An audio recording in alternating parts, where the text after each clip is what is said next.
Okay, so today we are going to finish up or implement the strategic sourcing plans. And yesterday, what did we cover yesterday? Oh yeah, the sourcing process.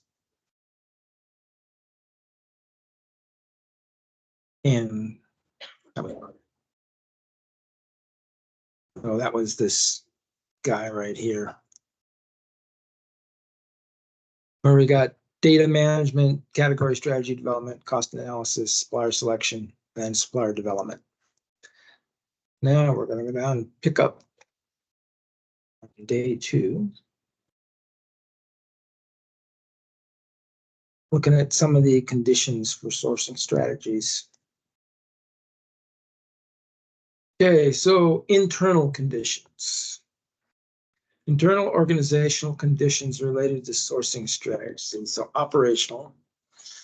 Allowing sufficient time for sourcing helps ensure that the best price is captured. And oftentimes we have no time to get the thing sourced. The timing needs to be coordinated between purchasing and the internal customer. For us, it's usually engineering. And global sourcing takes more time. And there's financial conditions. So internal financial strategies can dictate sourcing strategies. If a company wants to maximize speed and get it sourced really quickly, you can use something like an e-auction. If you're forward buying, it's another financial strategy, and forward buying just means you're buying ahead of when you need the stuff because you think the price is going to go up. And if a company wants to maximize the amount of savings, then a combination of strategies can be implemented. So marketing, sales forecasts are the basis for production and operations schedules, which in turn are the basis for sourcing decisions. And everybody knows forecasts are wrong right out of the gate, but the question is always how wrong. Sales and marketing plans help purchasing determine what categories sourcing should focus on. So a fast-growing product forecast may be a target for strategic sourcing. If the product forecast is to shrink, then relevant sourcing strategy may be to reduce the number of suppliers. There needs to be a consensus within the company on where purchasing can add value. And PACCAR, it's getting the parts sourced originally and then getting cost savings through price reductions. And then technology determines how information technology should be used in the overall business strategy. You know, it speaks to your internal resources and the level of commitment of financial resources for technology. And I mean, you can go overboard on technology too, and it doesn't give you the payback. So you gotta hit that middle ground where you're investing enough and you're still getting a good ROI and return for the investment. Several sourcing strategies, such as relationship restructuring, are best implemented when technology support is available. Yes and no. This may require extensive sharing of information between parties, which nowadays is very dicey because you got to secure your IT system somehow. Product or service purchasing needs to develop cohesive strategy and forecast to align with the company's product development goals and budget. And stakeholder engagement and alignment. Purchasing's got to understand the needs of the business unit. In our case, it's either materials, the plants, or engineering. That's on the 4th floor. On the 2nd floor, it's a whole wide variety of people. And purchasing can then inform the best solutions to sourcing needs and influence the decision. And they don't have a budget. Purchasing does not own the budget for material at PACCAR. Purchasing provides the business units fact-based proposals on how to better manage the spend. So materials groups and divisions are the ones that have the budgets to buy the parts, not purchasing. See task 1A87 for how to analyze the stakeholder groups. We covered that just earlier this week. So here's some more on stakeholders. These are internal stakeholders, top leadership, employees, business units. What's being communicated, some examples of that communication. And then this is external stakeholders, investors in PACCAR, community that our plants are in, customers and suppliers. And sometimes customers and suppliers are the same company. Again, it's what's being communicated and examples. Sourcing strategies. So now we're going to get into something called the Kraljic matrix. And that comes from Peter Kraljic, who penned an article on this little 2x2 matrix in the 1983 Harvard Business Review. And people have thought it's been really cool ever since then. But basically, I'll show you the matrix in a minute. He's got one axis is business impact. It's the vertical axis. It's basically the easiest way to think about a business impact is amount of spend. If the amount of spend is high, it's a high impact. If the amount of spend is low, it's a low impact. And the amount of spend is for maybe your group or your desk or PACCAR. It just depends on how you define it. And then the horizontal axis, I'm going to call that a tendency toward monopoly. A lot of people call it market complexity. But basically, on one end, you have only one firm in the industry. On the other end, you have a bunch of firms in the industry. So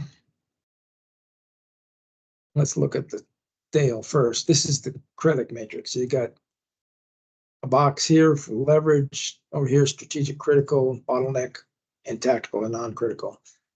And the yellow is basically how you deal with it. So here's business impact. Here's tendency towards monopoly or market product complexity. So now they just go through and they talk about each of the groups. So strategic, which is upper right, everything's high here, both business impact and the tendency towards monopoly, which means you've got a large spend with large businesses at PACCAR, or large suppliers at PACCAR, and there's only one or two of them in the industry. There's few suppliers in the market, and they're critical to our business. These are mostly our powertrain suppliers. To minimize risk, you got to ensure long-term supply, supplier development, process integration, long-term contracts and alliances. It's the whole win-win thing.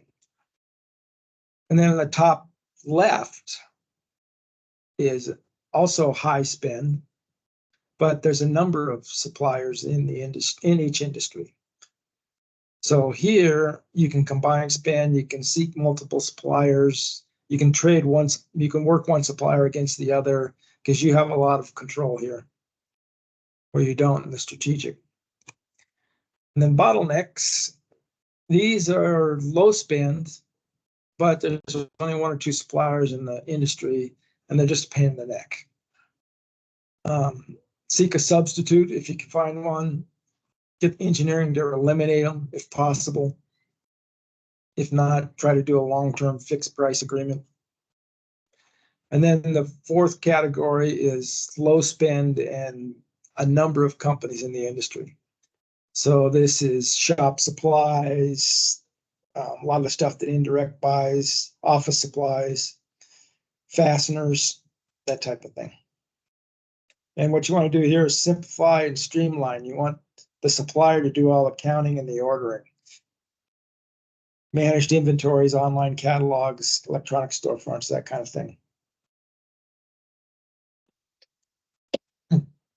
So here it's just in the same thing we went over.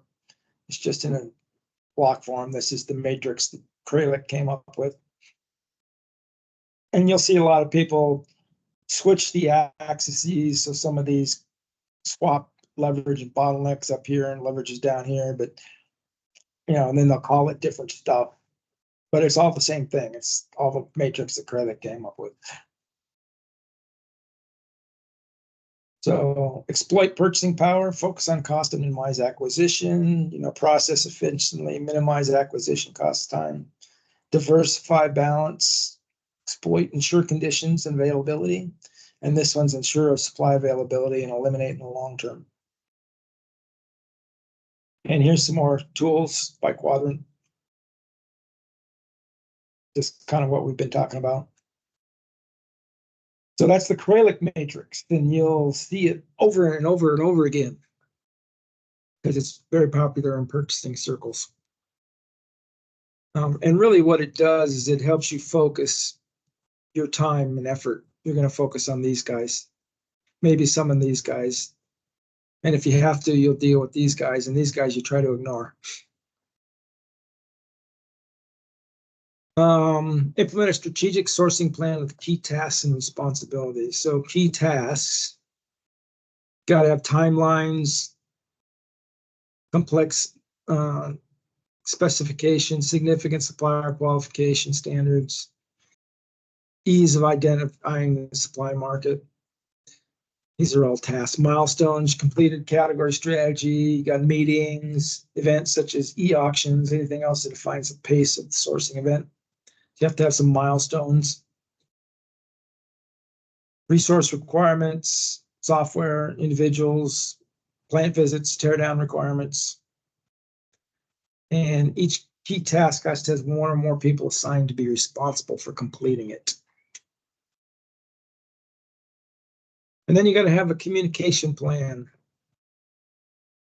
And this is more important probably on floor 2, where you got a bunch of different customers. You want to internally, you want to ensure proper process is followed. If the product has data book options, you might include division sales administration, but you want to be talking to HR or marketing and whoever you're working for down there to make sure they're in agreement with what you're doing. External, tightly manage the communication with both new and incumbent suppliers. And suppliers need to receive constant message regarding the strategic sourcing process. Frequently asked questions, sourcing decisions, and the plan should include purpose, media, expected release schedule, frequency, audience, responsible resource, etc. There's more on the communication plan as we go along. All right, which of the following is a classification of spend with low business impact? You're in the bottom half of the Kraljic matrix, and low supply market complexity. Any guesses here?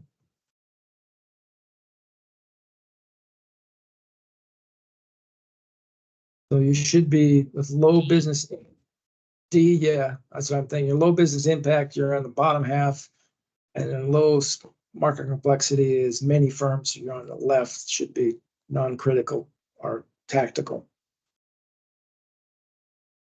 Indeed, it is. All right.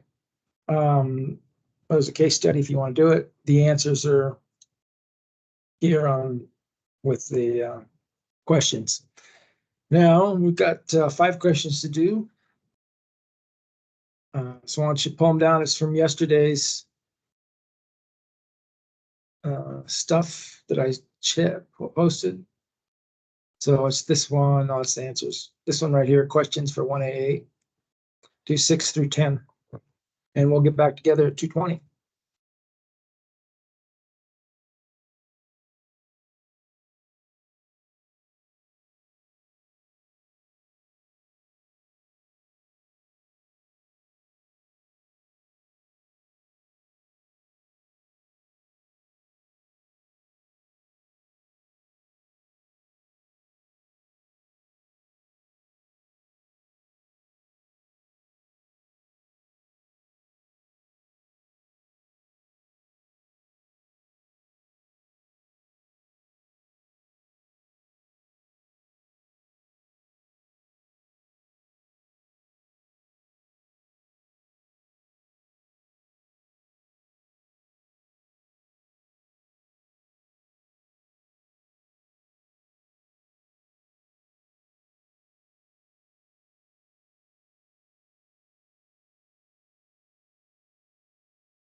Okay.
Okay, let's go over some answers here.